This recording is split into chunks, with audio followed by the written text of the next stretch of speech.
Bonjour à tous. On attend encore une petite minute, le temps que tout le monde se connecte.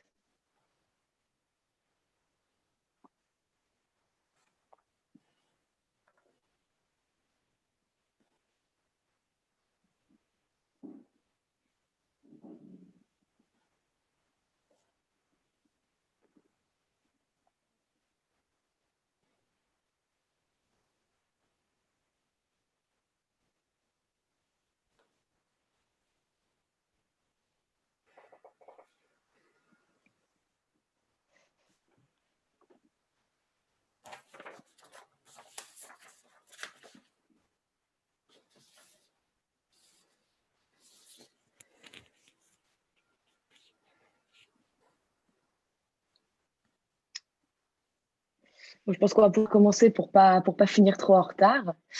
Donc, bienvenue à tous. Merci d'être aussi nombreux à vous être connectés. Nous sommes actuellement 125. Tout au long du webinaire, vous allez être invités à réagir avec nos intervenants via le chat et l'onglet Converser qui se trouve en bas.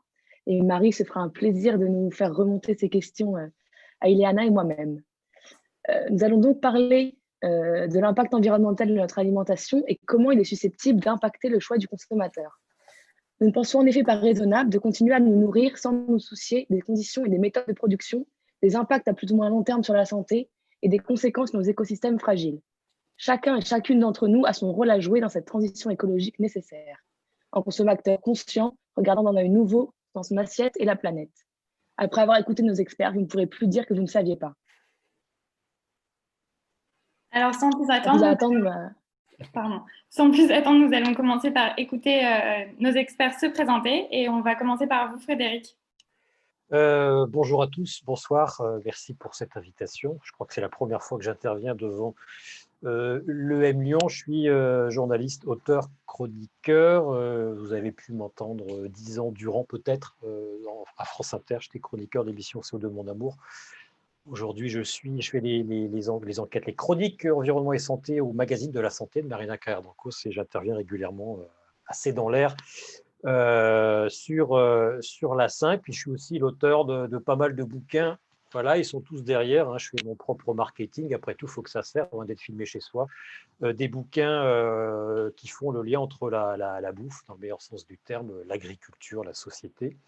Voilà, je suis ravi d'être là.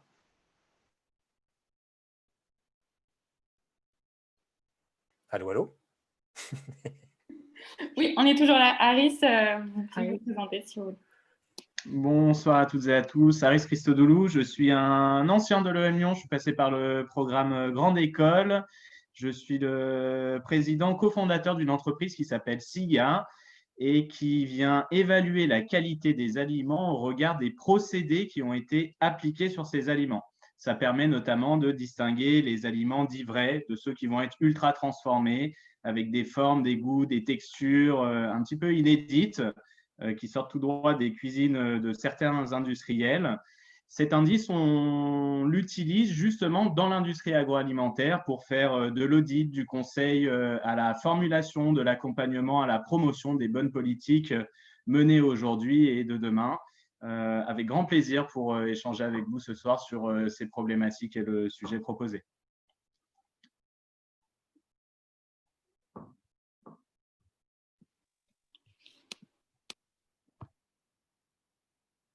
Bonsoir à tous, donc Armel Congar, je suis business developer chez Connecting Food.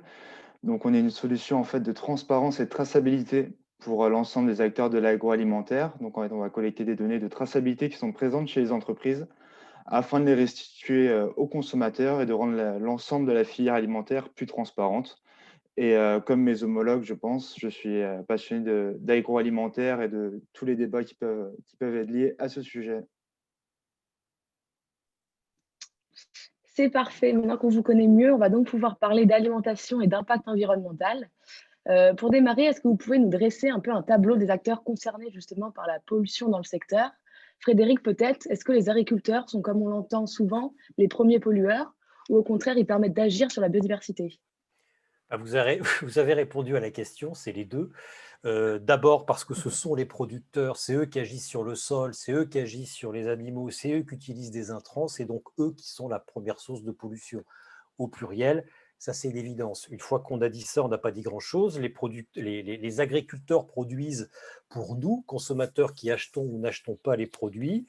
Bien souvent, on achète les produits les moins chers. Bien souvent, ces produits, on les achète via la grande distribution qui négocie les prix au plus bas, lesquels prix les plus bas ne permettent pas toujours, même rarement, aux agriculteurs d'avoir suffisamment de sous pour travailler correctement. Je suis un peu caricatural, mais voilà, je vous dresse le tableau en quelques mots. Donc oui, ce sont les premiers pollueurs, c'est une évidence. Néanmoins, l'agriculture change, l'agriculture avance, aiguillonnée par la demande de la société, laquelle société est elle-même aiguillonnée par mes confrères via Connecting Food et SIGA et d'autres indicateurs qui montrent que finalement on peut réduire l'impact écologique de ce que l'on mange en choisissant correctement ses produits. On y reviendra plus tard dans le détail.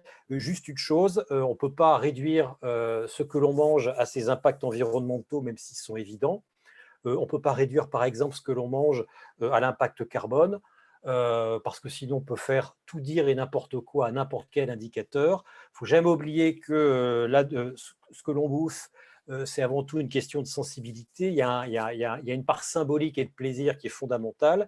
Puis, il ne faut jamais oublier que ce que l'on mange, c'est fabriqué par des hommes qui travaillent avec un sol et des animaux. C'est les paramètres les plus importants avant de réduire tout ça à quelques indicateurs numériques. Enfin, tout ça pour dire que, et j'en termine là, qu'un kilo de côte de bœuf, c'est je ne sais plus, 15 000 litres de flotte et 8 kilos de CO2, ça n'a aucun sens. En plus, c'est faux. C'est faux parce que c'est une moyenne généralisée. Voilà, ne surtout pas réduire l'impact écologique à des indicateurs numériques. C'est beaucoup plus compliqué que ça. Et puis, effectivement, vous l'avez dit, les agriculteurs, quand ils travaillent bien, ils participent plutôt du bien-être, de la biodiversité, de la multiplication de la biodiversité, mais j'aurai l'occasion d'y revenir. C'est à vous, hein? Oui, tout à fait. Oui, oui. Et du coup, pour réagir à ce que vous venez de dire, pour vous, quels indicateurs sont pertinents pour prendre en compte l'impact environnemental d'un produit, même s'il ne faut pas regarder que ça quand on consomme? Et est-ce qu'on peut que considérer l'impact carbone ou est-ce qu'il faut prendre en considération d'autres choses? Ah non, surtout pas, surtout pas. Il y a quelques années, j'ai écrit un livre qui n'a eu aucun succès, qui est là, qui s'appelle La dictature du carbone. J'alertais en disant attention, on ne peut pas tout réduire à ça. C'est comme on ne peut pas tout réduire au global footprint, hein, qu'utilise le WWF à tort et à travers. On ne peut pas réduire. Je suis ingénieur de formation. C'est facile dans un pays d'ingénieurs comme le nôtre de tout réduire à des chiffres et à des critères de performance. Non, là, on est sur du vivant. Et les indicateurs ne peuvent qu'indiquer. Il ne faut surtout pas les prendre en valeur absolue.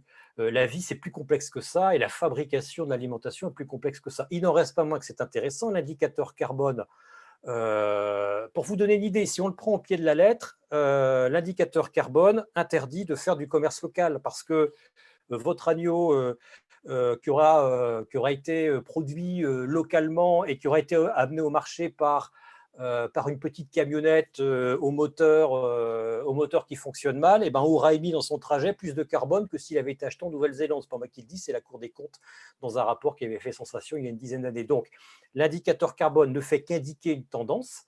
Après, il y a des indicateurs qui sont tout aussi pertinents, notamment celui de la pollution des eaux, donc la teneur en nitrate et en phosphate, les indicateurs de pollution des sols en métaux lourds, par exemple, je sais pas, le cadmium ou le nickel qu'on retrouve dans les antibiotiques. Hein. Par exemple, en Bretagne, on sait que les sols sont pollués par ces métaux lourds parce qu'on les retrouve beaucoup dans les antibiotiques avec lesquels on vaccine les cochons. Enfin voilà, il y a ces indicateurs-là, les indicateurs de pesticides. Puis il y a un indicateur qui est encore plus simple, même s'il est infiniment plus complexe à établir, c'est les indicateurs de vie des sols. Parce que les sols, c'est ceux avec lesquels on travaille, ceux avec lesquels on fabrique notre nourriture, et c'est un écosystème qui est extrêmement sensible aux pressions qui s'exercent sur lui, aux labours, aux pesticides, aux engrais. Et ces indicateurs manquent dans la constitution des labels, et ces indicateurs, en fait, il n'en existe pas d'indicateur de résultat qui permettrait de jauger d'une filière alimentaire en fonction de son impact réel sur les territoires, son impact réel sur la biodiversité, sur notre écosystème. Donc le carbone, oui, mais parmi d'autres, en fait, il faut avoir un tableau de bord plein d'indicateurs qui permettent de donner une idée à peu près vague, à peu près, pardon, pas vague, à peu près précise de l'impact environnemental de notre alimentation, de l'agriculture, en sachant qu'on ne rasera jamais gratis, que le seul fait d'avoir un geste en agriculture, de toute façon, contribue à, nourrit, si j'ose dire, des externalités négatives. On ne rasera jamais gratis dans la nature. C'est un fantasme, hein. C'est comme le fantasme du recyclage absolu. Voilà, ça n'existe pas. Il y aura toujours un impact qu'on peut réduire en ayant bien en tête un tableau d'indicateurs et en ayant comme référence des indicateurs non pas de performance, mais des indicateurs de résultats qui manquent aujourd'hui en France dans l'agriculture. Si je suis long, vous levez les bras. Qu'est-ce que vous pensez du coup de l'indicateur Qu'est-ce que vous pensez du coup de l'indicateur PEF, peut-être Armel, sachant qu'il englobe plusieurs types de sources de pollution? Alors, en fait, ce qu'a très bien résumé Frédéric, c'est qu'au niveau de l'ensemble des indicateurs, donc que ce soit utilisation d'eau, utilisation de terre, impact carbone, kilomètres parcourus par la matière première, c'est pas forcément c'est compliqué d'une à mesurer pour l'entreprise. Donc déjà au niveau des agriculteurs, pour l'entreprise après qui va transformer, et après par produit. C'est quelque chose qui est très compliqué à ensuite analyser par produit. Et aujourd'hui, l'impact environnemental, ce n'est pas le premier critère de choix des consommateurs. Il y a une récente étude qui a été publiée le mois dernier par Mérieux NutriScience pour la Journée mondiale de l'alimentation qui mettait la traçabilité et l'origine des produits, c'est le premier critère à 72% pour les Français. La composition, c'est 60%, la composition des produits, et les labels, c'est 40%. Donc on voit que ça arrive c'est quand même le troisième indicateur, c'est certes important, mais ce n'est pas du tout, le premier critère de choix des consommateurs. Et dans une autre partie, il est aussi très difficile à calculer dans une industrie qui est tout le temps en mouvement. Donc, rien qu'au niveau de la saisonnalité des produits, il y a des produits qui, par exemple, vont être sourcés en France l'été, mais qui vont être sourcés dans d'autres régions du monde l'hiver. Pour autant, on va utiliser ce sera le même produit sur le packaging. On va utiliser des matières premières qui viendront de zones différentes en fonction des saisons. Et ce problème-là, mais ce sera quand même commercialisé de la même façon. Après, sur le PEF, je n'ai pas forcément l'ensemble des éléments pour y répondre. Je l'avoue, je ne suis pas un expert sur cet élément-là. Mais c'est pour cela en fait, qu'il faut avoir à chaque fois une traçabilité qui est lot par lot et pas forcément quelque chose de global sur un produit, parce qu'un produit évolue même sans qu'on s'en rende compte. D'accord, très bien, c'était très intéressant. Aris, peut-être, au niveau de la transformation des aliments, est-ce que c'est mieux pour l'environnement d'assembler des produits bruts ou de consommer des produits transformés? Merci pour cette question. Il y a eu des éléments précédemment exprimés qui étaient très intéressants. Peut-être je reviendrai aussi dessus dans ma réponse. En tout cas, pour ce qui est entre le brut et le transformé, alors ce que nous, on distingue chez SIGA, ça va être les aliments effectivement bruts, surtout de l'ultra transformé. Ce qu'on a le transformé au milieu, il est caractérisé scientifiquement par l'ajout d'ingrédients culinaires, gras, sucre, donc on cuisine à la maison, on cuisine également dans l'industrie.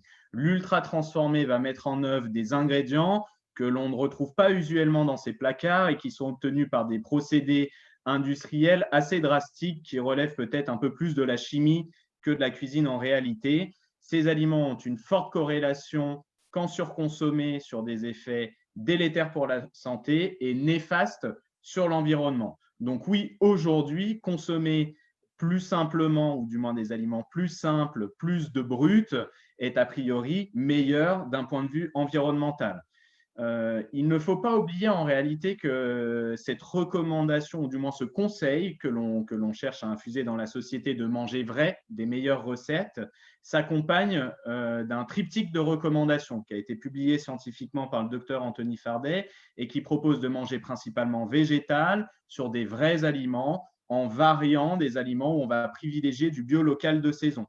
Donc, cette règle est assez intéressante puisque finalement, elle pourrait presque rejoindre un peu ce qui était dit précédemment, c'est-à-dire qu'on a un certain nombre d'indices, d'indicateurs qui aujourd'hui nous révèlent une situation d'ailleurs catastrophique d'un point de vue santé et environnemental liée à notre alimentation et donc une nécessité que d'urgemment inverser la tendance, que ce soit sur les méthodologies de production, de transformation, pour finalement aussi mieux orienter nos consommations. Quand on regarde ceci, donc oui, il y a des indicateurs spécifiques tels que gaz à effet de serre ou des pollutions des sols qui vont traduire une problématique au global, qui nous permettent justement de justifier de travailler au global sur ces différentes notions. Mais suivre à la lettre un indicateur, Frédéric l'a très bien dit, si on ne suit qu'un indicateur alors que c'est censé être dans un système global, on va échapper à d'autres réalités. L'exemple aujourd'hui, c'est de dire il y a donc l'industrie agroalimentaire en France, je crois, c'est 20% des émissions carbone. Passer au flexitarisme, c'est 40% d'économie de ces émissions. Passer au flexitarisme, ça veut dire diminuer les calories animales consommées et augmenter la partie végétale. Donc, ça induit une réorganisation sans doute de certains modèles agricoles, mais en tout cas, ça n'exclut aucunement ni la production de viande et ni a fortiori la production de végétaux. Mais quand la proposition amenée qui est faite plus récemment est par exemple de travailler sur de la protéine végétale isolée pour augmenter la part de végétal, on va à l'encontre d'un axe qui est celui du vrai. Donc oui, quand on va comparer, c'est ce que disait Frédéric par exemple, si je compare un steak de protéines végétales à une viande, eh bien, il est évident que sur l'aspect carbone, ce sera bien plus intéressant, mais au lieu de comparer une voiture et un camion, j'ai envie de dire faisons du vélo et manger des salades à ce titre-là. Donc, il faut faire attention aux indicateurs, pas les prendre de manière unitaire, mais les penser comme servant un objectif global. Alors, on a une question de Victor qui nous demande, est-ce que les premiers pollueurs ne sont-ils pas finalement les consommateurs qui achètent ces produits et qui transmettent aux producteurs le message de continuer à produire de cette façon? Bah oui, oui. Oui, c'est un peu facile. Ah, c'est vrai, parce que ce qu'on met dans l'assiette, c'est de l'argent. Enfin, selon l'argent que l'on donne aux producteurs, comme j'ai dit tout à l'heure, les producteurs pourront plus ou moins investir pour changer leurs pratiques. Mais une fois qu'on a dit ça, on n'a pas dit grand-chose, parce que c'est ce qu'on apprend en psy. Hein. Est-on vraiment les auteurs de nos propres choix? Oui, en partie. On est aussi dans un mode de vie où on nous a fait croire, et où parfois réellement on n'a pas le temps, où le budget de la majorité des Français, c'est-à-dire le salaire médian en France, c'est 1 600 €. Cette part est bouffée par l'immobilier, par les loyers, le reste par les téléphones, Internet. Et la part dévolue à l'alimentation ne cesse de se réduire. Elle ne cesse de se réduire alors que l'offre marketing créant de nouveaux besoins ne cesse d'augmenter. Et pour des produits qui font modernes et qui montrent aux gens qui n'ont pas les moyens qu'ils peuvent continuer à faire semblant d'être insérés dans la société, ce sont des produits transformés et ultra transformés pour lesquels il y a plein de pubs. Il n'y a pas de pub pour des boîtes de conserve avec des légumes quasiment bruts. Par contre, il y a plein de pubs pour des produits de merde. Voilà. Donc, est-ce qu'on est effectivement ce qu'on met, l'argent que l'on investit, c'est un indicateur. Enfin, comment dirais-je, l'argent que l'on investit, le pouvoir, on a deux pouvoirs, nous, on a le pouvoir de voter ou de ne pas voter, et le pouvoir d'acheter ou de ne pas acheter. Selon ce qu'on achète, effectivement, on va dessiner les paysages dans lesquels nous vivons, et on va dessiner l'avenir de l'agriculture, c'est sûr et certain, mais ce n'est pas aussi simple.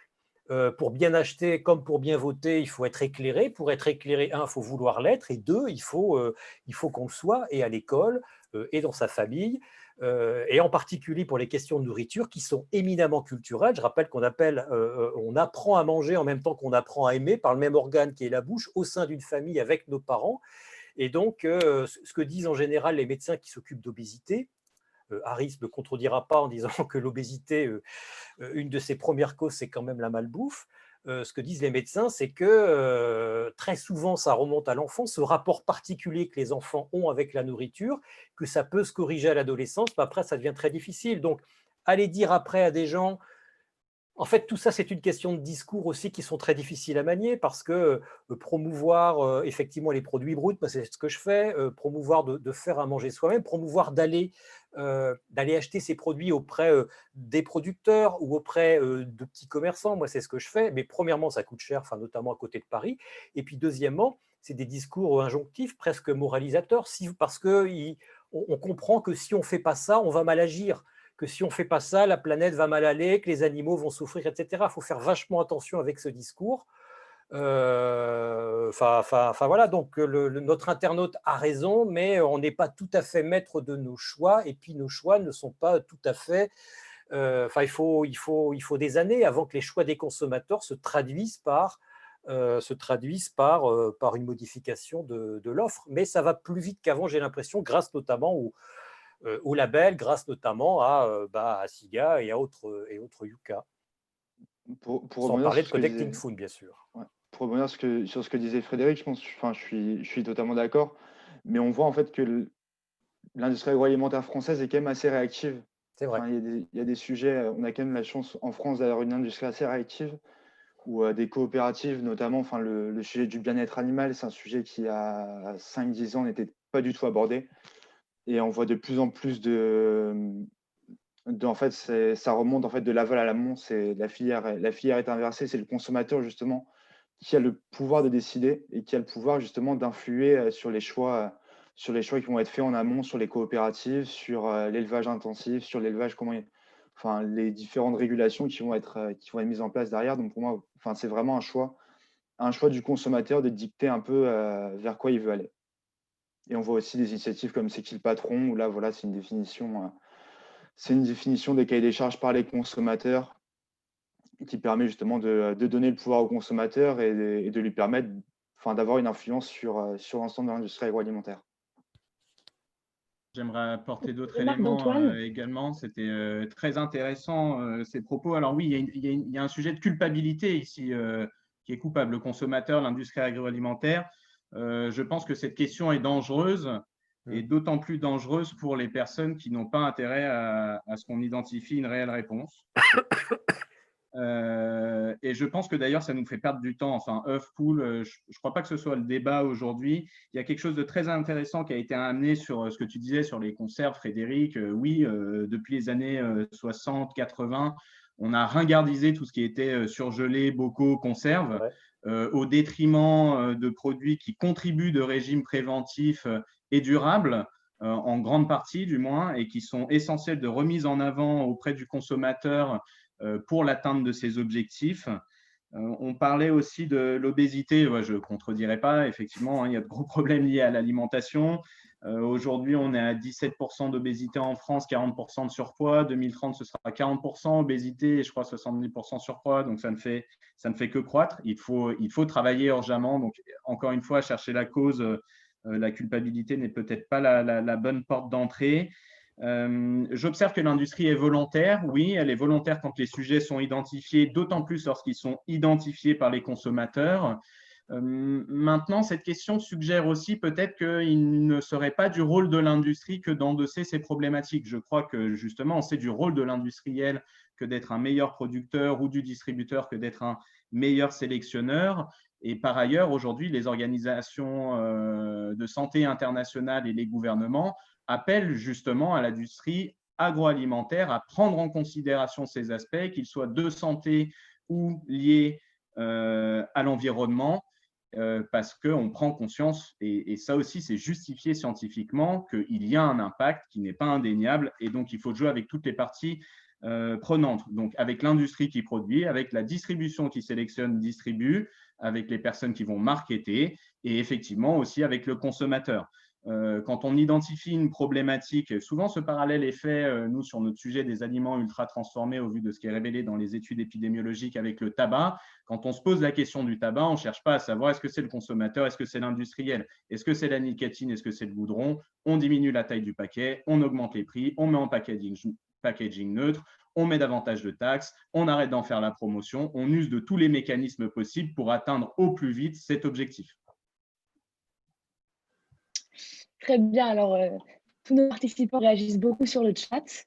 On a notamment Marie-Laure qui nous demande, lorsque vous dites que les consommateurs ont le pouvoir, ne pensez-vous pas que c'est ce que veut nous faire croire le marketing, mais que ce sont les entreprises qui vont mener à nous et nous faire changer nos modes de consommation? Est-ce que le marketing, en fait, est-ce que les entreprises ne cherchent pas à faire du greenwashing à travers toutes ces problématiques? Alors, juste rapidement là-dessus, je ne suis pas le grand spécialiste du marketing, mais alors, le greenwashing, finalement, ce n'est pas si mal. Parce que moi, ça fait 10 ans, ça fait 25 ans que je suis dans la vulgarisation, ça fait une dizaine d'années que j'anime des débats, Des greenwashers, j'en ai vu plein sur mes plateaux, plein. Mais tous se sont pris au jeu. Pourquoi? Moi, je n'ai pas vu une seule entreprise où je constatais ça. Non, c'est l'inverse. Je n'ai pas vu une seule entreprise pour laquelle le greenwashing qu'elle affichait n'a pas infusé jusqu'au plus petit de ses collaborateurs, au plus bas de la chaîne hiérarchique. Moi, ce que j'ai vu partout, c'est voilà, vous, et notamment ça vient par les syndicats dans les grosses boîtes, c'est vous, patron, là, vous affichez ceci, cela sur l'environnement, la planète. Oui, et alors, qu'est-ce qu'on fait? Et à un moment ou un autre, eh ben, la direction est obligée de faire quelque chose. Donc, je trouve que ça a eu un bénéfice sur le long terme, le greenwashing. Après, c'est évident qu'il y a du greenwashing, sauf qu'aujourd'hui, le name and shame fonctionne, les réseaux sociaux fonctionnent, et une entreprise qui fait des saloperies, on voit bien le résultat, on voit bien la réputation de Lactalis qui a été entachée par ce qu'ils ont fait et par ce qu'ils continuent à faire. Le greenwashing, les entreprises aujourd'hui sont plus regardantes et puis elles voient très bien que les consommateurs sont assez versatiles, que les consommateurs, on voit bien qu'il y a des tendances qui apparaissent, on le voit bien avec le sans gluten, le sans lactose, on le voit bien avec le véganisme, l'influence que ça commence à avoir, on le voit bien que la demande des consommateurs pour des produits ayant un peu de densité, c'est-à-dire des produits tracés, produits à côté ou pas loin, enfin des produits dignes. Le consommateur, manifestement, a envie d'une alimentation digne, et ça, les entreprises le savent très bien. Après, oui, une entreprise, son but, c'est de lancer des nouveaux produits pour créer des niches. Puis en plus, quand une entreprise lance des nouveaux produits, elle a un pouvoir de négociation supérieur avec la grande distribution. Donc, elle a tout intérêt à le faire. Mais je pense quand même, et je suis d'accord, et je suis le premier à m'étonner de dire ça depuis le temps que je travaille là-dessus, je suis d'accord avec Harris, oui, et avec Armel, le secteur de l'agroalimentaire, mine de rien, il est en train de changer et il va beaucoup plus vite à changer qu'avant.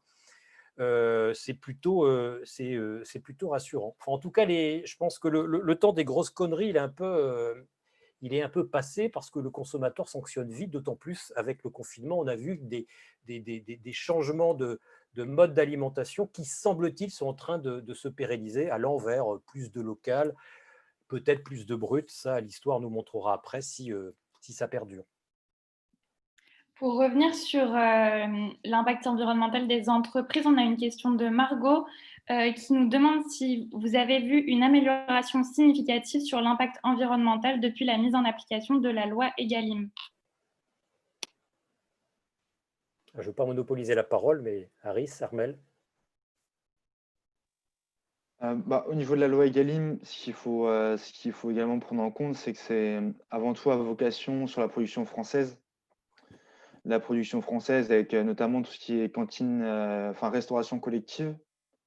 Donc, elle n'a pas forcément un impact qui est clair sur la grande distribution.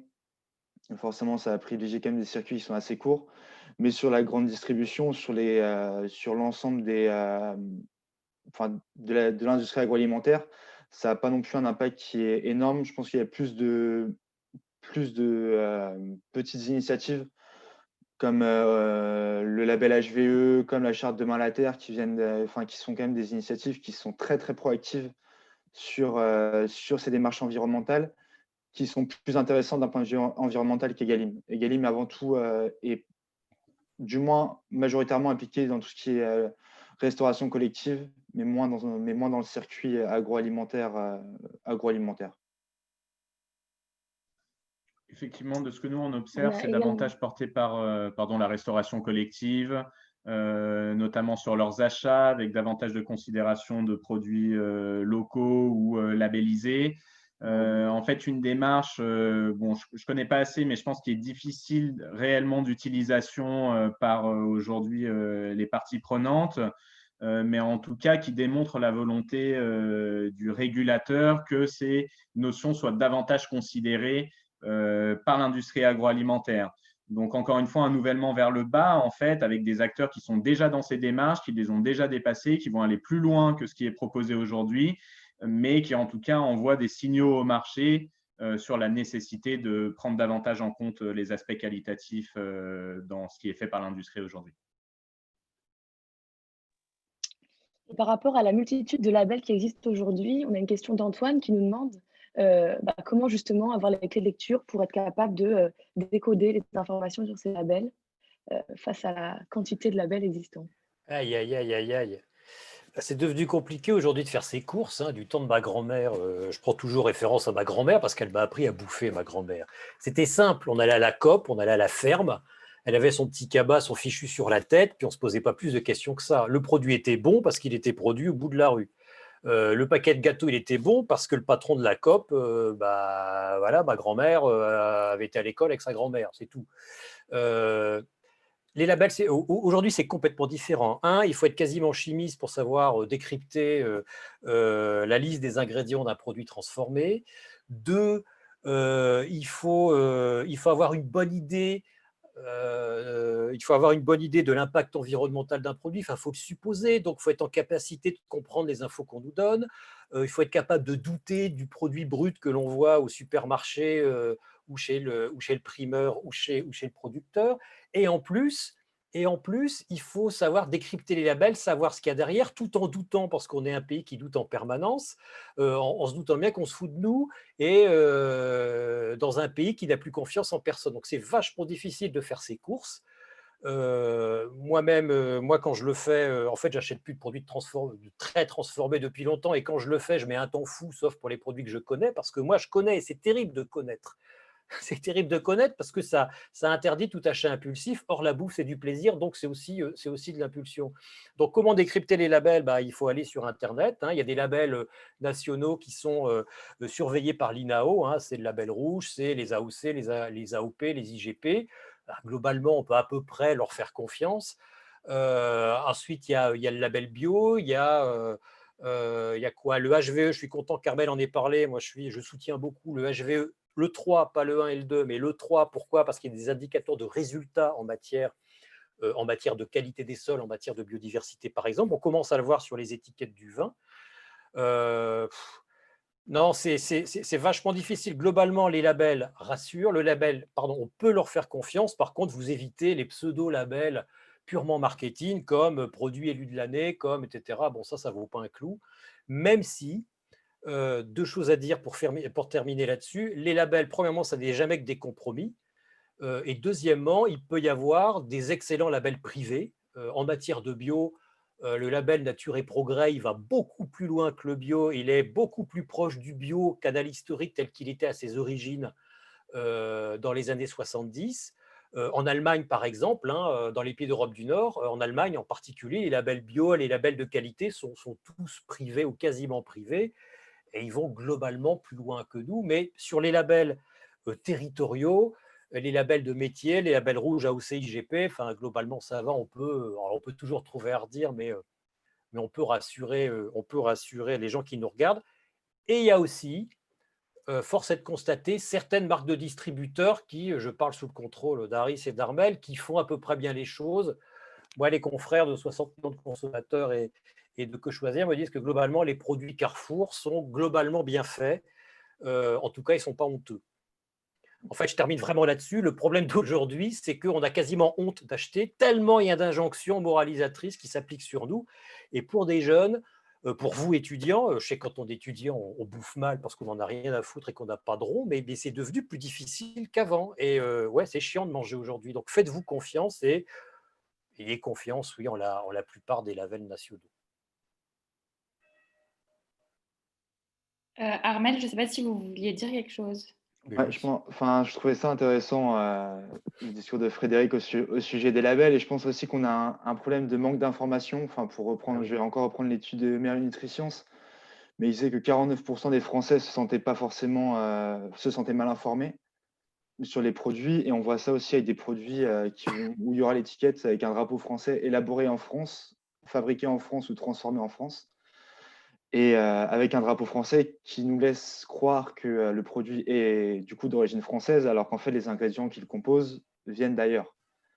Et donc, je pense que ça, c'est aussi un gros problème pour le consommateur d'avoir un peu peur de ce problème d'information, pardon. Et donc, ouais, voilà, pour revenir sur haute valeur environnementale, la charte de Malinter aussi qui est très intéressante, qui concerne 2% quand même des produits, des fruits et légumes produits en France, et qui a 60 critères qui vont au-delà de la régulation, que ce soit sur tous les aspects de la RSE. Et on voit en fait qu'il y a différents cahiers des charges. Après, c'est sûr que le bio est le plus réputé, le plus répandu. C'est celui que tout le monde connaît. Par contre, ce n'est pas forcément celui qui a le meilleur impact environnemental.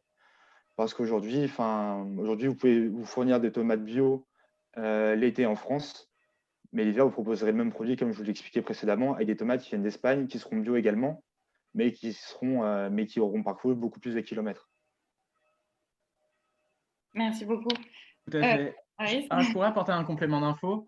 J'aime bien ce sujet, étant sur nous-mêmes un score que l'on présente d'affichage aux consommateurs. On revient à la question initiale. Quel indicateur, quelle valeur de cet indicateur? Plus l'indicateur il est réductionniste, il est réduit à une seule valeur, plus il va être confusant en fait au regard de l'objectif global que je propose, qui était le régime préventif durable. Donc, si je vais sur un taux de sucre ou sur un aspect de fibre ou sur un aspect très fin concernant l'utilisation de certains pesticides, je risque en fait de louper toute l'histoire du produit parce que je suis sur un indicateur qui est extrêmement fin. Donc, c'est l'idée d'amener des indicateurs qui sont plus holistiques, globaux. Le plus global, c'est celui que je vous ai partagé au début, régime préventif et durable. Après, ça se discrimine en disant végétal vrai varié en privilégiant bio local de saison. Et à ce moment-là, il faut trouver des indicateurs qui vont servir effectivement cet objectif-là.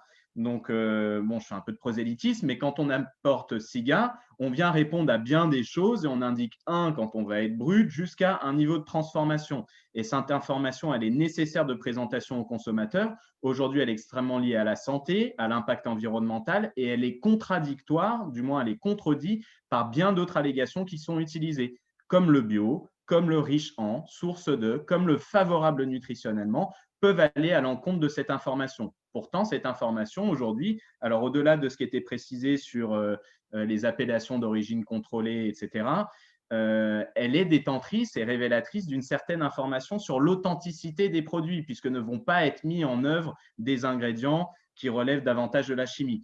Donc, c'est vraiment la question de quel indicateur on envoie pour quel sujet. Donc oui, il y a beaucoup d'indicateurs qui sont juste des réponses marketing à quelque chose qui n'a pas lieu d'être présenté sans doute aux consommateurs, ou alors le plus averti qui serait particulièrement inquiet par cet axe.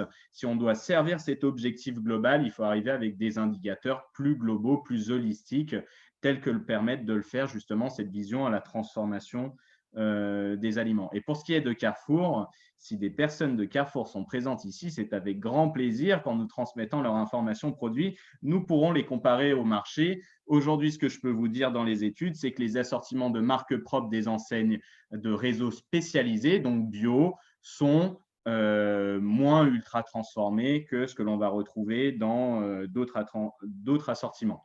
Et qu'il y a en tout cas une différence entre ce qui est fait sur chaque réseau de distribution, effectivement, avec chacun ses préoccupations, chacun ses problématiques et encore une fois, chacun ses propres indicateurs. Travailler avec des indicateurs globaux scientifiques serait plus intéressant, encore une fois, dans cet objectif d'avancer conjointement, de pouvoir se comparer et non pas chacun arriver avec son propre référentiel, peut-être même custom, où on perd du coup, dans ces cas-là, toute la validité scientifique des approches. D'accord. Merci beaucoup tous les trois pour avoir partagé vos avis. J'ai une petite question pour Armelle.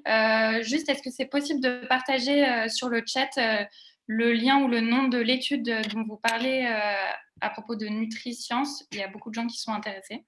Oui, pas de souci, je le partagerai, je le partagerai sur le chat. C'était dans les marchés, je crois, où je sais que SIGA était cité dans cet article. Il y a eu un plus grand article qui résumait l'ensemble de la chose et les nouvelles un peu les nouvelles technologies qui s'appliquaient au monde de l'agroalimentaire. Et en fait, c'est une étude comparative entre la France, Chine, États-Unis et Inde au niveau des critères de consommation et de ce qui était mis en avant en fait par chaque pays. Et on voit justement qu'en France, il y a une culture de la bonne bouffe, une culture et de l'importance de l'agroalimentaire qui est vraiment très, très importante parce que c'est pas du tout ce qui correspond aux autres pays en question. Oui, avec plaisir, je partagerai le lien de l'article de Meilleure Nutrition et le nom de l'enquête. Merci beaucoup. Alors, sur ce thème, on a une dernière question de Christian qui nous demande si on ne donne pas trop de pouvoir aux ONG ou aux associations dans ce qui est bon ou mauvais et est-ce qu'elles sont vraiment légitimes? Les ONG, si, elles sont légitimes, bien sûr. Elles sont un contre-pouvoir. On a besoin de gens militants. Après, le problème, c'est, comment dirais-je, ils sont crachés dans la soupe. Après, le système médiatique fait que, très manichéen, fait que les associations ont été mises sur un piédestal, on tienne le rôle de chevaliers blancs qui ont toujours raison. Parce que les industriels sont forcément des salauds, parce que la grande distribution, forcément, c'est pas bien, parce que les agriculteurs sont des pollueurs et en plus des assassins, donc forcément, les associations ont toujours raison et il faut les écouter. Non. À avoir ce genre de débats qui n'en sont pas, on n'avance pas et on en arrive à ce que la question alimentaire soit une question pour, contre, bien ou mal. On le voit bien avec le véganisme, avec L214, qui aujourd'hui, par sa seule puissance ou sur la mer, comment s'appelle-t-elle, l'association Bloom, ces gens-là, moi je les admire pour leur combat, mais le problème c'est qu'elles ont cristallisé le débat alimentaire, un sur la viande, l'autre sur les océans et donc manger des poissons finalement. Elles ont focalisé le débat sur quelque chose de très moral. Et du coup, il n'y a pas de débat, il n'y a plus de débat. Vous êtes pour, vous êtes contre, vous êtes avec moi, vous n'êtes pas. Voilà, si vous mangez de la viande, c'est vous aimez un modèle qui détruit la planète, vous soutenez un régiment d'assassins que sont les éleveurs. Enfin, les associations, oui. Moi, je préfère la science, c'est ma formation scientifique. Le problème, c'est que les scientifiques, on ne les entend pas beaucoup parce qu'ils interviennent peu. En France, dans le monde anglo-saxon, c'est différent. Et puis, il faudrait que mes confrères journalistes aient un peu de mesure et un peu de doute et ne considèrent pas tout communiqué de presse d'une association comme élan valeur d'évangile. On peut faire dire tout ce qu'on veut aux chiffres, tout et n'importe quoi. On l'a bien vu sur un kilo de bidoche, c'est 15 000 litres d'eau. C'était n'importe quoi. C'était, je me souviens, en 2006, un document de la FAO que la FAO ensuite a corrigé derrière en disant qu'elle avait écrit une connerie, mais personne n'a lu ça et n'en a fait part. Mais voilà, ça continue à servir le discours d'ONG qui veut. Faut jamais oublier que les ONG, c'est des lobbies d'elles-mêmes. Moi, je suis un militant écolo à ma façon. Mais je suis le premier à dire que les ONG sont des lobbies comme les autres. Simplement, ce sont des lobbies à qui on accorde tout parce qu'elles sont du bon côté du manche, parce qu'elles véhiculent une image, une vision très, très belle, très propre, très naturelle de la société. Faut raison garder. Et encore une fois, le meilleur des labels, c'est la confiance que le consommateur se donne en lui-même et sa capacité à discriminer l'info. Il est capable de le faire. On est un des pays les plus éduqués qui soit au monde. Les consommateurs sont capables d'agir et de réagir. Et on l'a bien vu pendant le premier confinement. Moi, je me souviens, mes confrères et parfois copains écolos purs et durs, catastrophistes et collapsologues disaient presque en jouissant presque que la France, pendant le confinement, allait se foutre sur la gueule, ça allait être la guerre civile, que les pauvres allaient crever dans la rue. Finalement, la France était beaucoup plus réactive que ça. Personne n'a vraiment manqué. Et les gens ont d'eux-mêmes modifié le système alimentaire qui les nourrissait. Et puis, on a vu que ce système était très résilient. Voilà, les gens sont capables de trouver leur cheminement dans le fatras d'infos et de savoir ce qui est bien ou pas pour eux. Il faut se faire confiance. C'est ce que disait encore une fois ma grand-mère. Elle avait raison, ma grand-mère, surtout. On appelait au bon sens, effectivement. Il faut revenir à du bon sens. On parlait des choix tout à l'heure sur les labels. C'est du bon sens qu'il faut avoir face aux produits, face aux promesses qui nous sont faites. Sur les associations, je pense que ONG et associations ont un rôle effectivement de contre-pouvoir, donc essentiel pour faire émerger des sujets dans la société aussi. Parce que peut-être que oui, tu le disais, Frédéric, les scientifiques doutent peut-être un peu trop quand les associations peut-être ne doutent pas assez. De fait, on a un manque de prise de position de par les scientifiques et des prises de position qui peuvent s'avérer de plus en plus extrémistes par certaines associations. En revanche, ce contre-pouvoir est essentiel. Mais oui, il faut faire attention aux discours qui sont véhiculés. Elles sont des lobbies en soi. Elles vont défendre un intérêt, une cause, elles aussi. Fût-il encore qu'elles soient toujours morales et non pas en venant travestir des intérêts financiers tels qu'on l'observe de plus en plus récemment sur nos secteurs aussi.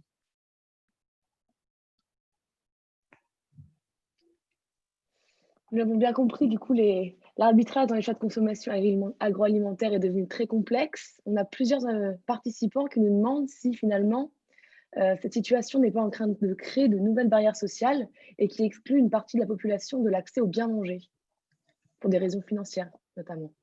Ça, c'est sûr et certain, hein. C'est l'objet de mon prochain livre d'ailleurs. Je fais une enquête en ce moment, enfin j'ai terminé une enquête sur comment on mange quand on est pauvre en France. Eh ben, on est un peu condamné à manger mal, un, par le système de distribution alimentaire, d'aide alimentaire, et puis deux, parce que quand on n'a pas les moyens, il y a deux choses, hein. On va vers le moins cher, et le moins cher, c'est souvent les produits transformés, ultra transformés, et que l'on achète aussi parce qu'ils ne coûtent rien à réchauffer.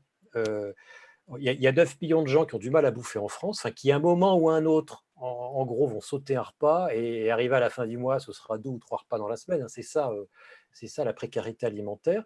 Et ce que disent souvent les gens, c'est je sais que les produits ultra transformés sont dégueulasses, c'est pas bien pour mon corps, mais moi, ouvrir le four, ça coûte cher.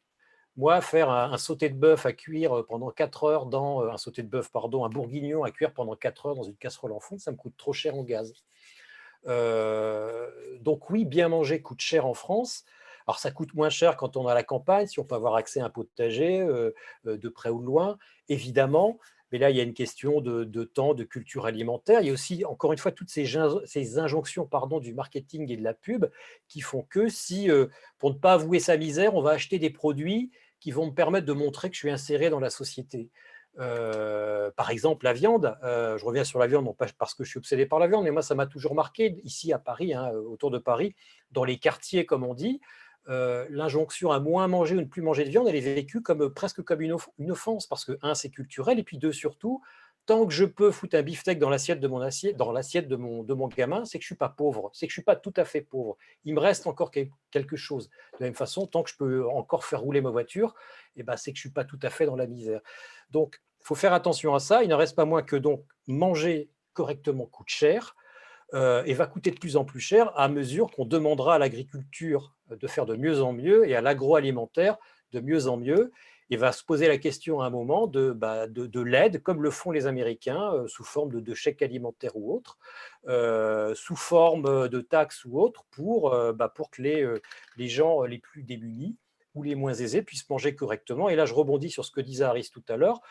C'est aussi au rôle de l'État d'imposer, de ne plus manger de certains produits, de surtaxer les sodas, d'interdire ou de surtaxer les produits avec des acides gras trans, etc., etc. Mais c'est ce que font, c'est ce qu'a fait la Californie et c'est ce qu'a fait un pays bien plus libéral que nous, l'Angleterre, pendant le confinement. Boris Johnson, qui a priori se foutait complètement de ce qui s'est passé, quand il a vu que l'essentiel, comme chez nous d'ailleurs, des malades graves liés au Covid étaient des obèses, enfin toutes ces comorbidités liées à la malbouffe, a fait voter dardard à toute vitesse des taxes et des surtaxes sur les sodas, sur la malbouffe et une interdiction de pub pour le stacking auprès des enfants. Donc voilà, c'est ça. Plus, de toute façon, il y aura une inévitable intervention de la société via nos impôts, les taxes et tout ce qu'on veut pour aider les gens les plus démunis à manger correctement. Mais oui, tout le monde ne peut pas manger bio, tout le monde ne peut pas manger des produits du primeur, tout le monde ne peut pas manger de la viande de qualité en France. Et ça s'aggrave de plus en plus. C'est une très bonne question, cette idée du coût du régime alimentaire préventif et durable. Je reviens toujours à cette idée, hein, je crois que c'est ce que l'on souhaite encourager. Quel est le coût en fait? Parce que le coût, là, on vient de le mesurer au niveau du consommateur au portefeuille, mais toute la discussion en fait portait sur le coût global lié à cette alimentation. Donc, on a des externalités sur l'environnement, on a des externalités en termes de santé, donc qui viennent directement peser sur la société au global.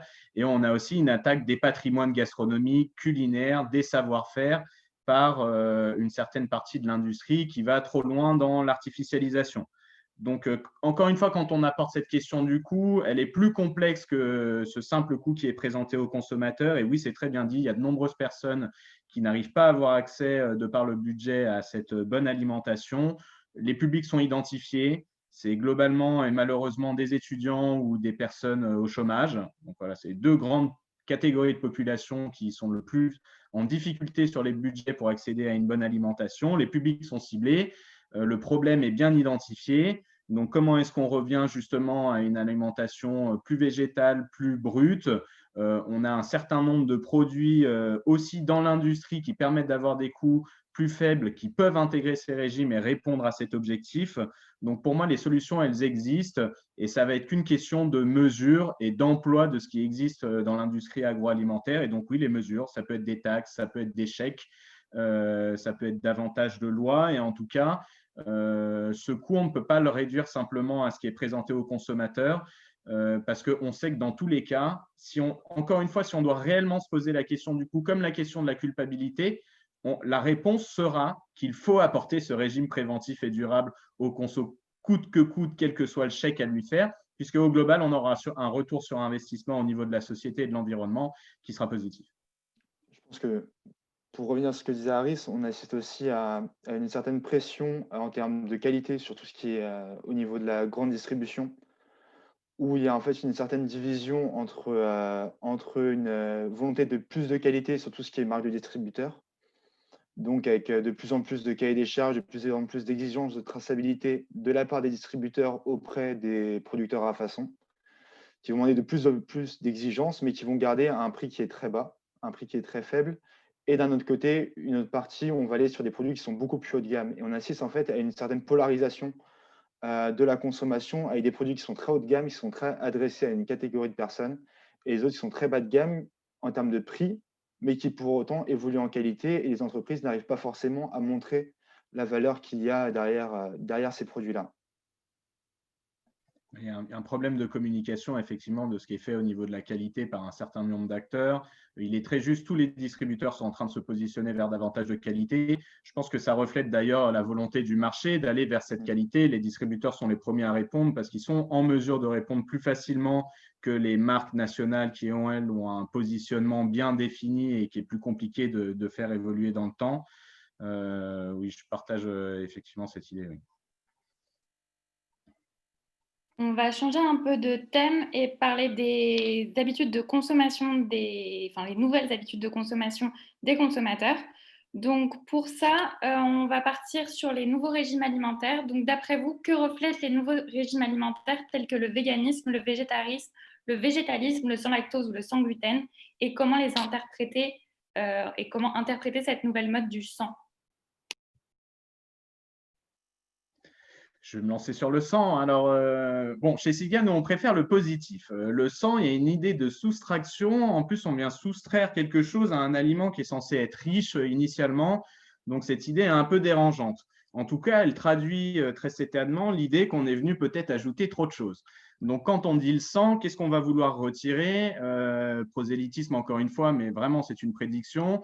Le prochain sang, ce sera le sang marqueur d'ultra-transformation, qui vient regrouper le gluten, les édulcorants, les exhausteurs, la majorité des additifs, les graisses raffinées, hydrogénées, estérifiées, les sucres hydrolysés, sirop de glucose, etc. Derrière cette notion de marqueur d'ultra-transformation, on regroupe toutes les préoccupations scientifiques, environnementales, du moins la majorité liée aux ingrédients et à l'alimentation compilés depuis une bonne dizaine ou vingtaine d'années, parce que oui, ça fait plus de 10 ans que le consommateur veut du naturel, veut plus de vrai.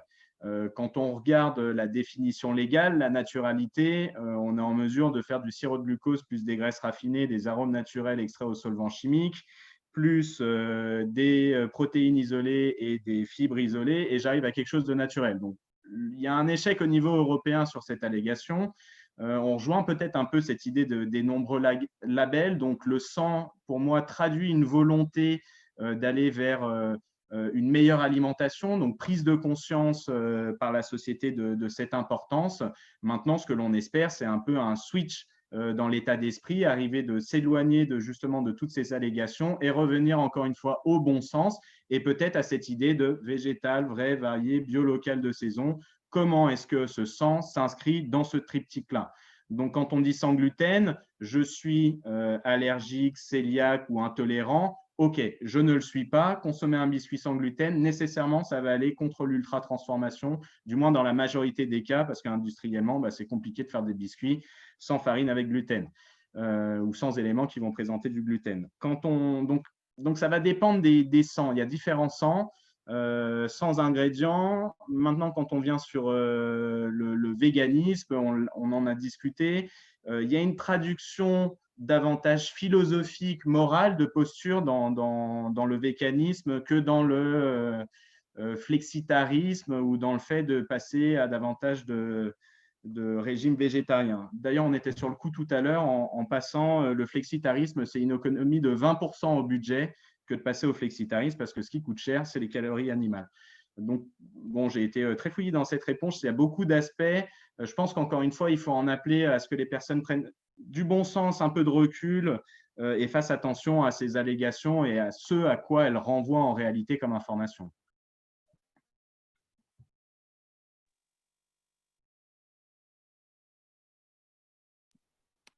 Armel, est-ce que vous vouliez réagir? Non, moi, je suis d'accord, je suis complètement d'accord avec Aris parce on est sur un mode du sang qui est aussi très, très complexe à analyser parce qu'on a aussi tout ce qui est filière animale, végétale et sans nitrite également qui se développe. Et on est vraiment c'est encore une nouvelle, des nouveaux modes de consommation qui sont difficiles, je pense, pour les marques à cerner.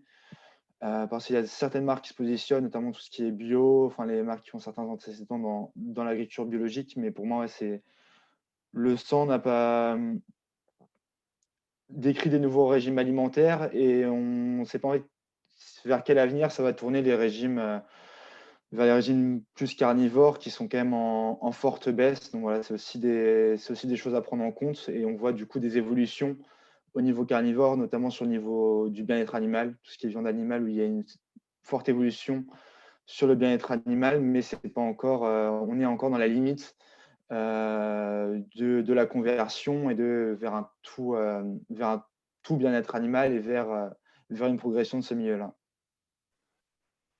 Sur le sang, il y a deux choses. Alors, la première, il n'y a pas d'aliments foncièrement mauvais, à part pour les gens qui sont génétiquement, métaboliquement allergiques. Ce qui compte, c'est la diversité des aliments et la quantité de chacun, la quantité relative de chacun.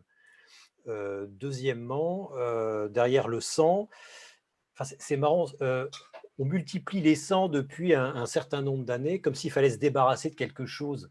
Il y a une forme d'ascèse derrière, comme si on était sale, comme si on faisait du mal. Il faut se débarrasser des choses qui nous créent du mal et qui créent du mal à la planète. Philosophiquement, c'est intéressant ce qui se passe, et même psychologiquement. Pourquoi des gens qui ne sont pas malades, j'en connais, ça a été même étudié sur le sans gluten, pourquoi des gens se mettent à manger et à se dire allergiques au gluten, alors qu'à peine 10% des cas dits déclarés sont vraiment des cas allergiques. Qu'est-ce que ça veut dire sur le rapport qu'ont les gens qui déclarent ça à l'alimentation, donc à eux-mêmes? Il y a une part, la nourriture, il y a une part symbolique et de narcissisme très fort. Donc, qu'est-ce que ça veut dire des consommateurs, en sachant que le sang, il y a finalement que l'industrie qui sait le faire. La nature, elle fait du tout. Faire du sang, des produits sang, c'est des produits industriels. En majorité, c'est des produits processés. Donc, c'est des produits, par exemple, pour le gluten, quand on remplace le gluten, on le remplace par autre chose. Enfin, on le remplace par des choses qui ne sont pas forcément meilleures, qui sont souvent bien plus détestables. Quand on regarde les substituts de viande, regardez bien la composition. Il y en a qui sont très bien. J'ai fait un papier l'autre jour là, dans le magazine de la santé. J'en ai goûté. Il y en a qui sont très bien dans la liste d'ingrédients, mais globalement, c'est bourré d'additifs. C'est bourré d'émulsifiants, c'est bourré de choses qu'on n'a pas envie de voir dans un cibili, dans un cibili steak. Ce que je veux dire par là, c'est que la mode du sang interroge sur une forme de repli sur soi de certains consommateurs qui s'imaginent peut-être que leur problème, leur mal-être est lié à tel ou tel aliment, ou qui s'imaginent que dans une vie compliquée, je vais me retrouver avec les autres, une forme de communautarisme alimentaire. Mais derrière tout ça, c'est pain béni pour une industrie que ces régimes, que les porte-paroles de ces régimes prétendent contredire. Le meilleur exemple, c'est le véganisme. Les substituts de viande, ça ne fait que créer du bénéfice supplémentaire pour les industriels. Et puis derrière, vous avez la viande cellulaire qui arrive.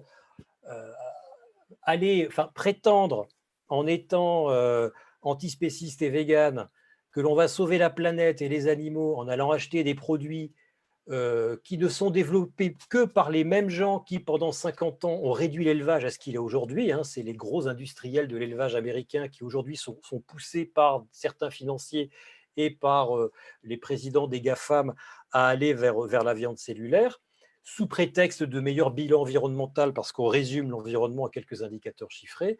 Voilà, ça, c'est franchement se mettre le doigt dans l'œil. Donc, attention avec cette mode des régimes. Elle est très intéressante sociologiquement et psychologiquement, mais elle va pas, je ne pense pas qu'elle puisse contredire le système tel qu'il est aujourd'hui. Après, pour aller dans le sens d'Armel, et puis dans celui d'Aris, le meilleur des régimes, c'est c'est le régime le plus diversifié qui soit, c'est finalement celui de Probeux-Siga avec cette règle des 5 V, je crois. Oui, c'est le flexitarisme. Le flexitarisme, encore une fois, c'est du bon sens. C'est pourquoi j'irais bouffer de la viande 2 fois par jour? Ça n'a aucun sens. C'est une injonction sociale qui est venue des 30 Glorieuses, sur laquelle il faut revenir. Avant, on ne mangeait pas autant de viande. On a mangé, encore une fois, ma grand-mère et mon grand-père me l'ont toujours dit, pour eux, les 30 Glorieuses, c'était la machine à laver et la biloche. Parce que ouvriers ont pu enfin manger comme le patron. Aujourd'hui, on est passé à autre chose. La consommation de viande, d'ailleurs, continue à baisser depuis 10 ans, je crois. Enfin, la viande achetée en boucherie, mais la consommation totale augmente parce qu'on achète de plus en plus de produits transformés dans lesquels on a du minerai de viande. Donc oui, le meilleur des régimes, c'est, encore une fois, c'est le bon sens. C'est est-ce que j'ai besoin de bouffer de la viande 2 fois par jour et même 1 fois par jour? La réponse est non. Il faut rééquilibrer beaucoup plus de végétales, beaucoup plus de légumineuses, moins de viande, mais on garde quand même un peu de viande, notamment parce que, putain, c'est bon quand même. Est-ce qu'on peut se fier du coup aux indicateurs comme le Nutri-Score ou à des applications comme Yuka? Ça, c'est pour Harris. Alors, encore une fois, je suis pas neutre. Bon, pour ce qui est de Yuka, comme ça, on va le faire très rapidement. Il n'y a aucune étude scientifique qui justifie ni de la construction ni de l'utilisation de ce score aujourd'hui. Il n'y a aucune étude qui justifie l'emploi de termes tels que médiocre, mauvais, et en face de ceci, excellent ou bon, je crois. Donc aujourd'hui, la méthodologie et la manière dont l'information est renvoyée au public risque fortement d'induire le consommateur en erreur au risque de nuire à sa santé. Pour ce qui est du Nutri-Score, qui est une des composantes principales du score Yuka à 60%, le Nutri-Score tente de répondre à la question est-ce que réduit à ses nutriments, cet aliment au regard des recommandations nutritionnelles globales est plutôt favorable ou défavorable? Donc, l'exercice a été fait, a été le suivant. On va observer les régimes. On va observer qu'effectivement, ils s'opposent en gras, sucre, sel en quantité. D'ailleurs, plus souvent ajouté que naturellement présent, chose que ne regarde pas le Nutri-Score, mais bon, ça, c'est vraiment quelque chose de spécialiste. Donc, on regarde les régimes. Comment se situent ces régimes favorables? Il y a plutôt du végétal dedans et moins de gras, sucre, sel. Ensuite, on fait une discrétion à l'aliment et on va dire, bon ben voilà, toi au regard de tes nutriments et du régime, tu es plutôt favorable ou défavorable. La problématique, c'est que c'est la somme d'aliments au caractère nutritionnel radicalement différent qui font la qualité de ce régime. Et que réduit à ces nutriments, l'aliment ainsi présenté favorable, dans bien des cas, en fait, ne participera pas de ces régimes préventifs parce que ultra transformé. Je n'ai regardé qu'un seul indicateur pour évaluer la qualité du produit. Quelle que soit la qualité nutritionnelle d'un aliment, s'il est ultra transformé, surconsommé, ça participe d'effets délétères pour la santé et néfastes pour l'environnement. Donc, il faudrait que le Nutri-Score soit bien compris pour ce qu'il est, pour qu'il y ait une bonne utilisation par le grand public. Au-delà de ceci, me semble compliqué l'appropriation même d'une formule mathématique déduite.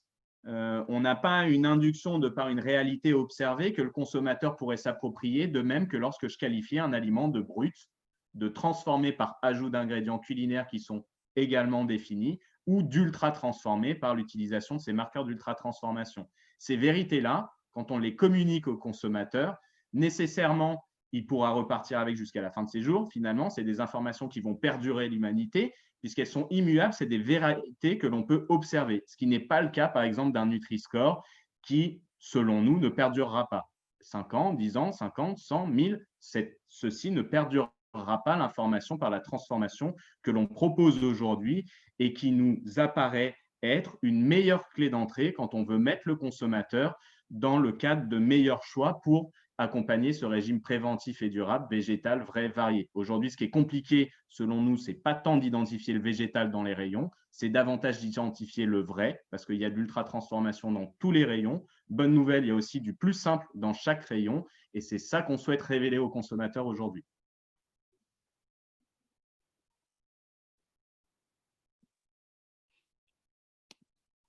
Est-ce que Armelle ou Frédéric, vous voulez interagir ou on passe à la question suivante?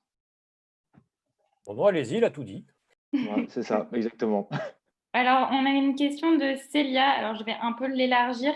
Est-ce que vous pensez que les nouveaux régimes et l'utilisation du Nutri-Score ne seraient pas juste une réponse du supermarché ou alors des consommateurs face aux grands problèmes qu'ils ont par rapport au mieux manger, à avoir la traçabilité, etc.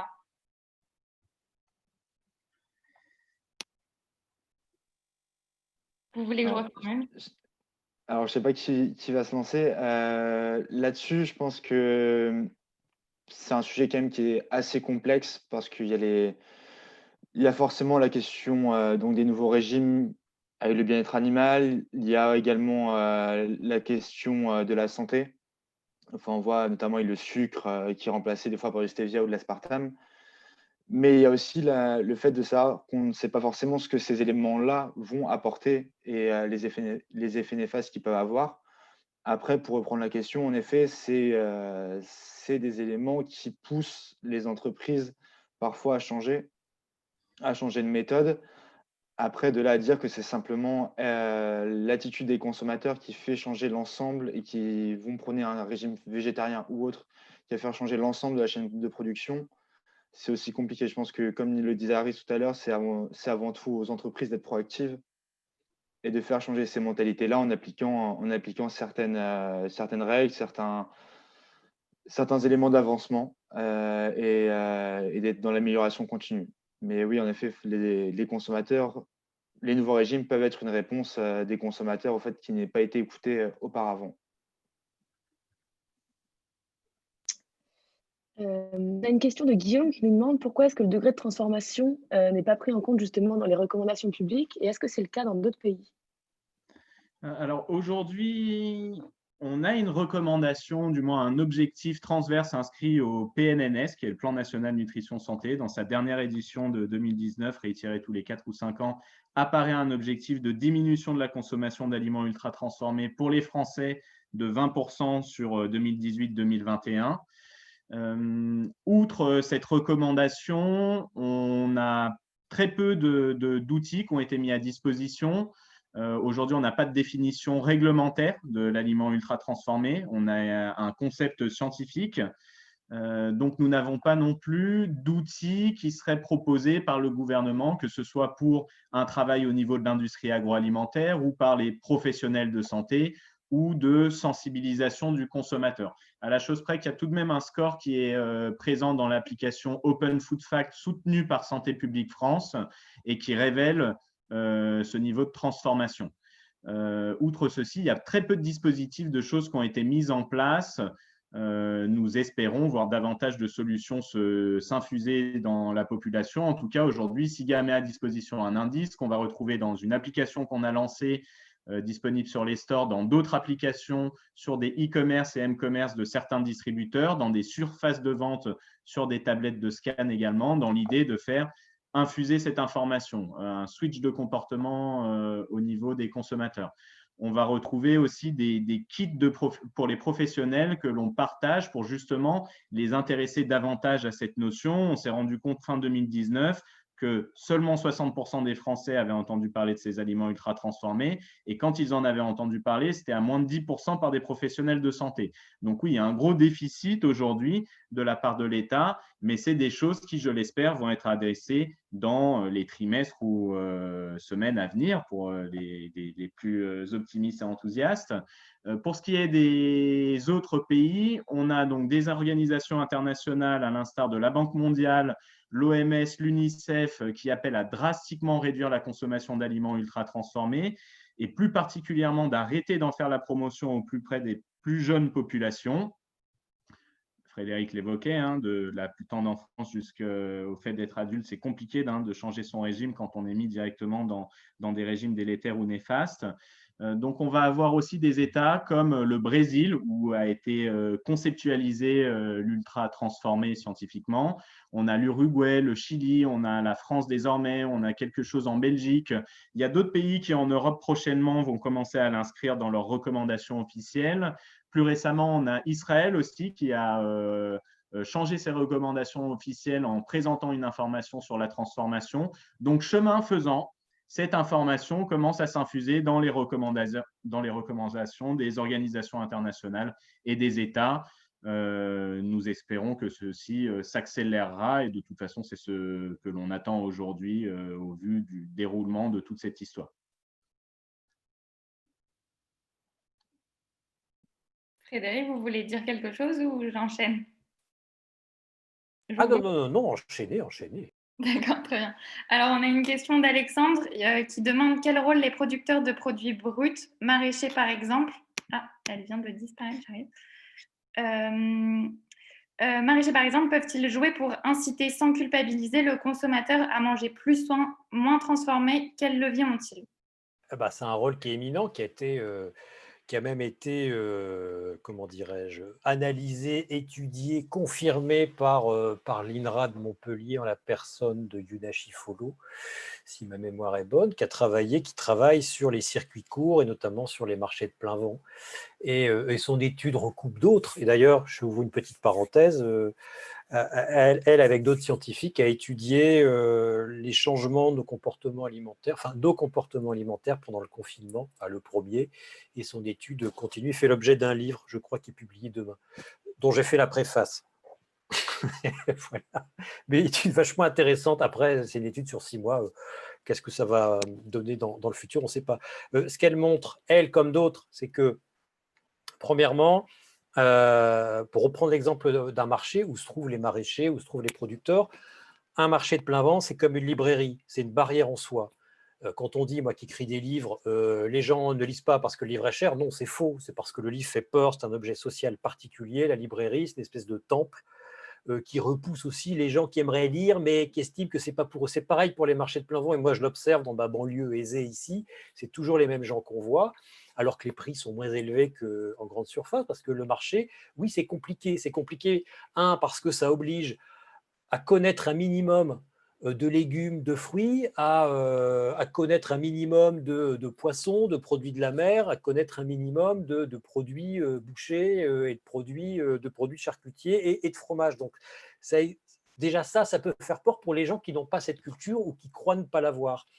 Et puis, deuxièmement, quand on va au marché ou quand on va en local, faut oser parler. Il faut oser parler à quelqu'un qui sait, à quelqu'un qui produit. Alors qu'en supermarché, c'est très facile. On met une barquette de lasagne, on ne dit même pas bonjour parce qu'on a le téléphone sur l'oreille à la caissière et puis c'est fini. Donc le rapport à l'alimentation, c'est juste un rapport de j'achète un truc pour me remplir le ventre, point final. Une fois qu'on a dit ça, qu'est-ce qu'on observe et qu'est-ce qu'observent les chercheurs? C'est que les gens qui passent la barrière, il y en a de plus en plus, la typologie des gens qui fréquentent les marchés manifestement est en train de changer et de s'élargir, c'est que les marchés, à la fois dans les files d'attente et par les questions qui sont échangées entre le producteur ou le maraîcher et le client, ce serait, la science d'éco-conditionnel, ce serait un formidable moteur de changement dans les deux sens. C'est-à-dire que on a observé que les producteurs en vente directe sont 5 fois plus nombreux à changer d'itinéraire que les autres. Pourquoi? Parce qu'ils affrontent les questions auxquelles souvent ils ne pensaient pas et ils affrontent le regard, autrement dit la honte, c'est toujours pareil dans les relations humaines, du consommateur. Et puis le consommateur, manifestement, quand il est dans la file d'attente, il écoute, il entend, et parce qu'il n'est pas tout seul, il va oser faire quelque chose, ou il va se dire tiens, la voisine, celle qui vient d'acheter avant a pris ça, je ne connais pas, je vais l'acheter. C'est aussi bête que ça, mais c'est donc pour répondre à votre question, oui, les maraîchers ont un rôle évident de démocratisation, de désacralisation de la nourriture, du produit brut. Il a un rôle, de dire d'expliquer comment lui a produit. Deuxièmement, pourquoi ce produit-là et pas ailleurs, donc l'histoire de la saisonnalité. Et puis ensuite, comme un boucher, comme un bon poissonnier, d'expliquer comment ça se cuisine et comment ça se mange. C'est un rôle pédagogique énorme parce que finalement, c'est le premier, c'est un maillon de la chaîne alimentaire en lequel on peut avoir confiance. Et puis c'est le premier, c'est le maillon le plus charnel parce que c'est lui qui fait pousser les choses. Et d'ailleurs, très rapidement, moi je me souviens d'une étude faite par des anthropologues sur vous savez, la vache folle. Et quand il y a eu la crise de la vache folle, tous les spécialistes s'attendaient à un effondrement de la fréquentation des boucheries. Ça a été plutôt le contraire, parce qu'il s'est avéré, ont montré certaines études anthropologiques en France et en Angleterre, que la crise de la vache folle était perçue par les consommateurs comme la démonstration de la défiance, de la justification, la défiance qu'on pouvait avoir envers un système devenu totalement opaque, dans lequel finalement le seul qui ouvrait la porte et qui appuyait sur la lumière, c'était le boucher. Parce que lui savait d'où venaient ces bêtes et en lui, on pouvait avoir confiance. Voilà, en le maraîcher, on peut avoir confiance. C'est tout l'intérêt du commerce local, en fait. C'est cette relation sociale qui est réétablie entre un producteur et un consommateur et qui montre que la bouffe, ce n'est pas qu'un tas de nutriments. La bouffe, c'est un lien social, c'est un lien affectif et ça commence par l'achat auprès d'un producteur ou d'un commerçant. C'était très bien dit, Frédéric. Antoine. Non, j'aurais pas dit bien chose en plus. En tout cas, oui, c'est essentiel ces métiers de rendre c'est la lettre de noblesse à tous ces métiers justement de l'industrie agroalimentaire, ces savoir-faire, ces patrimoines. Et on a besoin justement de ces personnes, c'est ce que tu disais, qui ont le savoir-faire, qui sont en mesure de le partager, de le communiquer. Du coup, on revient aussi à un autre sujet, donc qui est outre maraîcher, mais c'est le sujet de l'éducation dès la plus tendre enfance, avec l'éducation nationale. Le repas à la française, la gastronomie française est au patrimoine mondial de l'humanité, à l'UNESCO. Du coup, il faut vraiment capitaliser sur ces choses-là et l'inculquer aux plus jeunes générations pour qu'elles reprennent ces réflexes et justement n'aient pas peur d'aller au marché, n'aient pas peur de parler avec les personnes qui maîtrisent les savoir-faire, qui connaissent les aliments, que ce soit boucher, maraîcher, etc. Donc, en tout cas, c'était très bien dit, Frédéric, merci. Et c'est quelque chose sur quoi insiste beaucoup SIGA. Il faut plus d'éducation du grand public à ces notions et à ces métiers. D'après vous, du coup, quels sont finalement les obstacles à la mise en œuvre d'un mode de consommation plus responsable?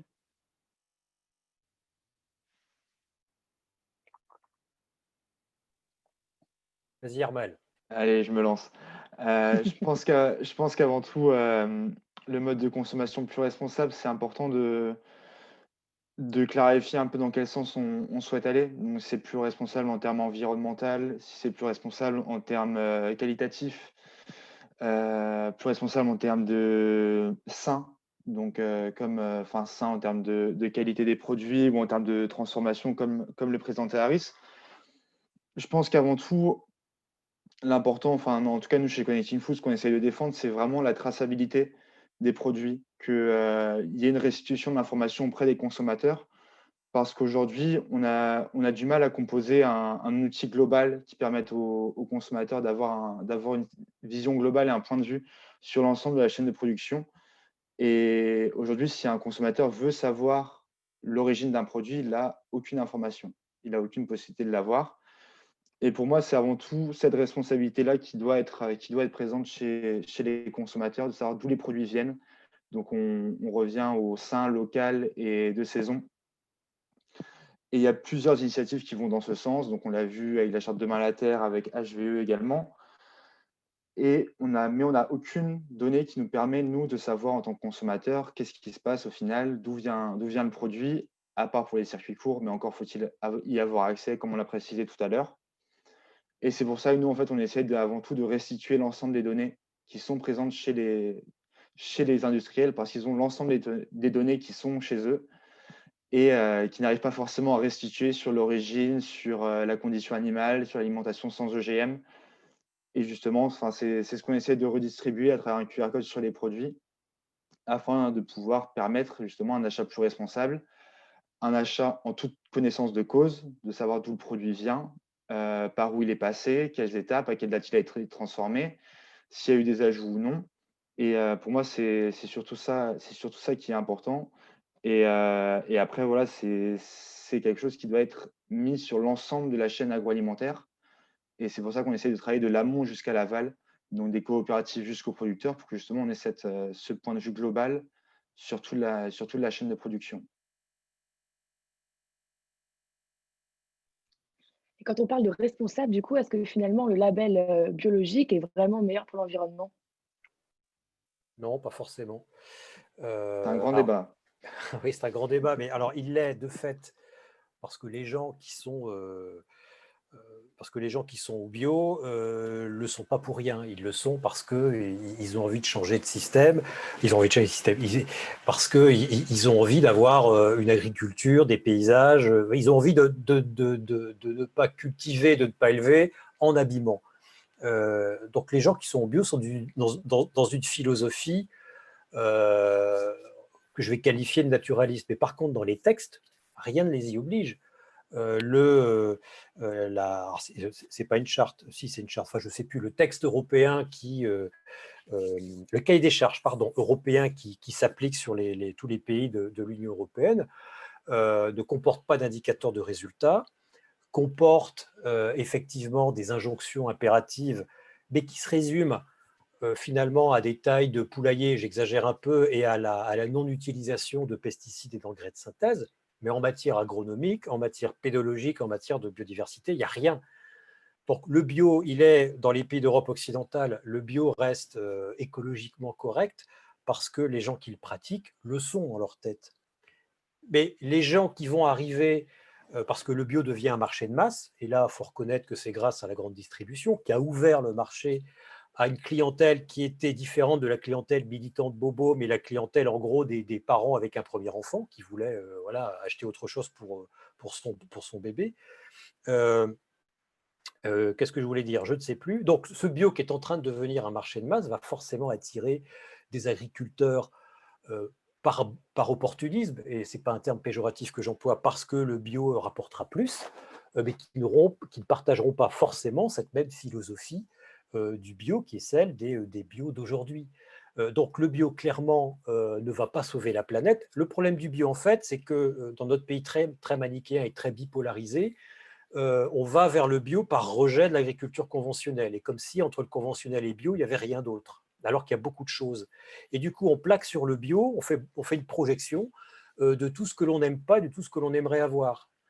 Donc le bio devient un totem idéal. Donc sur le bio forcément va selon les affres de chacun, le bio va forcément sauver la planète, va forcément nous éviter le cancer, va forcément moins abîmer les bêtes, etc., etc. Le bio n'est pas fait pour ça. Le bio, c'est avant tout un mode de production qui, qui doit faire avec la nature et pas contre elle, en principe, mais qui surtout, dans son cahier des charges, doit faire sans utiliser de produits de synthèse. C'est ça avant tout. Le bio n'a jamais prétendu sauver la planète ou moins faire souffrir les animaux.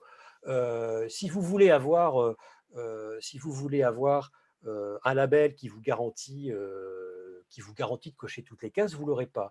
Si vous voulez avoir un mode d'agriculture, par contre, qui préserve ce qui est quand même l'essentiel de l'agriculture, à savoir la qualité des sols, ce n'est pas vers le bio qu'il faut aller. Aller plutôt effectivement sur des gens qui travaillent en HVE3, aller sur des gens qui font de la conservation des sols, voilà, l'agriculture en conservation des sols, aller vers des gens qui font de l'agroforesterie, et vous pouvez en trouver dans tous les itinéraires, même si certains, en conservation des sols, sont obligés d'utiliser in fine du glyphosate. Donc la question, elle est très complexe. En fait, c'est qu'est-ce que je veux et à quoi j'associe la nourriture. Si on veut manger bio, de qualité, pas trop cher, local, qui préserve la planète, c'est forcément du bio qu'on connaît à 5 ou 10 km de chez soi. Mais tout le monde peut pas le faire. En tout cas, le label bio, pour moi, aujourd'hui, il est dépassé. Il faut qu'il aille beaucoup plus loin. Il faut qu'il se renouvelle. D'ailleurs, la FNAB, la Fédération nationale de l'agriculture biologique, a lancé, ils ont dû piquer l'idée dans un de mes livres, a lancé un nouveau label bio qui va plus loin, un label privé. C'est très bien, mais c'est le label français. Le principe de subsidiarité permet à un label européen d'avoir une déclinaison nationale qui va plus loin. Le label français devra aller plus loin et imposer des indicateurs de résultats en matière de biodiversité, notamment en matière de qualité des sols. Et je pense que c'est inévitable parce que sinon, le bio devenant un marché de masse, finira un moment ou un autre par perdre son âme, et d'autant plus que les gens ne savent pas, et le jour où les gens le découvriront, parce que tout est basé sur la confiance, le bio utilise aussi des produits pas terribles, pas beaucoup, mais on utilise, et le jour où Élise Lucet montrera des arboriculteurs bio qui pulvérisent du spinosade avec un masque à galets, et en combinaison toute blanche, la confiance du consommateur risque de partir d'un coup. Le bio, c'est tirer une balle dans le pied avec sa promesse de santé, de ne pas avoir de cancer sous prétexte qu'on n'a pas de pesticides. Donc le bio a intérêt franchement à se renouveler, au moins dans sa communication. Oh, j'étais long là. Aris, Armel, est-ce que vous êtes d'accord ou est-ce que vous avez d'autres conseils pour les personnes qui nous regardent? Alors, sur le sujet bio, c'est effectivement une question très compliquée à partir du moment où on est sur un cahier des charges, et c'est ce qui était évoqué précédemment. On a des bio à différentes vitesses. On n'a pas le même bio en réseau classique qu'en réseau spécialisé. En réseau spécialisé, on a des acteurs historiques qui portent les valeurs originelles, je dirais, du bio que tu évoquais, qui sont d'ailleurs en volonté d'avancer plus vite que le marché sur ce sujet de progrès de l'industrie, tel que ça se manifeste avec ce nouveau label bio privé en France. Ça se manifeste aussi par un certain nombre de cahiers des charges, des enseignes des réseaux spé ou des marques du bio qui va plus loin que le cahier des charges bio aujourd'hui européen. Comme Nature et Ce Progrès et qui serait Déméter, intéressant, c'est d'avoir un outil évolutif qui va aller s'améliorer. Encore une fois, on était par un nivellement vers le bas. Donc oui, ce n'est pas du tout une garantie sur certains aspects. Maintenant, au global, moins d'émissions de gaz à effet de serre, moins d'utilisation de pesticides, moins d'impact délétère sur la santé. Mais encore une fois, ça reste un indicateur, donc un peu plus global parce que plus de choses en considération, mais auquel va à l'encontre parfois notre sujet de la transformation. On travaille depuis 2 ans avec Biocop, qui prend de plus en plus la parole justement sur ce sujet de transformation, en souhaitant arrêter la commercialisation de ces ultra transformés qui pourtant existent au cahier des charges bio et qui se sont largement multipliés depuis que les réseaux de distribution classiques ont investi ce segment de marché. Je pense qu'il est aussi intéressant de rebondir sur les démarches qui sont développées par les entreprises, où on arrive en fait on a certains labels qui sont présents, on a des démarches qui ne sont pas du tout, qui sont totalement industrielles, et on arrive à certaines démarches qui sont agri-logiques, donc qui vont aller vers une baisse d'antibiotiques, vers une baisse d'utilisation de produits phytosanitaires, qui seront plus responsables au niveau de l'environnement, qui seront un cahier des charges qui sera propre à l'entreprise, à la coopérative, mais qui ne sera pas forcément sur lequel quelque chose de national. Donc, on a eu les filières bleu blanc cœur qui sont développées en label. On a la nouvelle agriculture de Terrena, où on est plus sur une filière agri-logique. Et on voit en fait cet entre-deux, en fait, où on va être d'accord, on va aller vers l'écologie, mais on va rester quand même dans de la production qui est quand même assez importante, parce que derrière, il y a un marché où il y a besoin de volume, on a besoin d'un certain volume de production. Alors, le webinaire arrive à sa fin. On va laisser tout le monde manger. Je pense que c'est très important pour tous. On tient vraiment à vous remercier du fond du cœur pour votre intervention. C'était hyper intéressant et j'espère que tous nos participants sont contents et ont pu s'enrichir et mieux comprendre ce sujet qui est un sujet d'avenir. Donc, merci à tous et merci à tous nos participants et merci pour vos questions. Merci. Merci à vous. Bientôt. Excellente soirée. Excellente soirée. Au revoir. Bonne soirée, au revoir. Merci, au revoir.